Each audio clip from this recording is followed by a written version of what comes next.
علی کا زیب و زین زندہ ہے، فاطمہ کا چین زندہ ہے، نہ پوچھ وقت کی ان بے زباں کتابوں سے، جب سنو اذاں تو سمجھو حسین زندہ ہے۔ حضرت علی سے کسی نے پوچھا اگر کوئی اپنا ہمیں بھول جائے تو کیا کریں؟ حضرت علی نے فرمایا کوئی اپنا ہو تو وہ کبھی بھول نہیں سکتا، اور جو بھول جائے وہ اپنا نہیں ہوتا۔ حضرت علی نے فرمایا ہمیشہ ایسے شخص کو چنو جو آپ کو عزت دے، کیونکہ عزت محبت سے کہیں زیادہ خاص ہوتی ہے۔ لوگوں کے عیبوں سے اس طرح غافل ہو جاؤ جیسے سوتے وقت دنیا سے غافل ہو جاتے ہو۔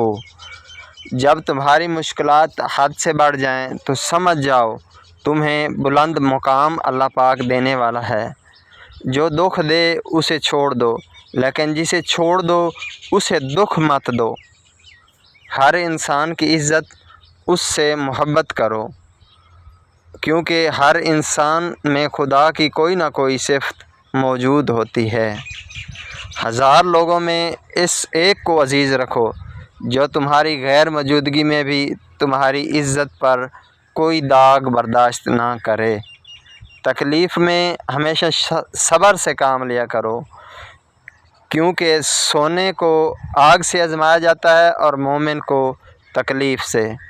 دو چہرے انسان کو کبھی نہیں بھولتے، ایک مشکل وقت میں ساتھ دینے والا اور دوسرا مشکل وقت میں ساتھ چھوڑ جانے والا۔ کبھی اس کو نظر انداز نہ کرو جو تمہاری پرواہ کرتا ہے، ورنہ کسی دن تمہیں احساس ہوگا کہ پتھر جمع کرتے کرتے تم نے ہیرا گنوا دیا۔ کپڑے، شکل اور زبان ہمیشہ جھوٹ بولتی ہے، انسان کی اصلیت وقت آنے پر پتہ چلتی ہے۔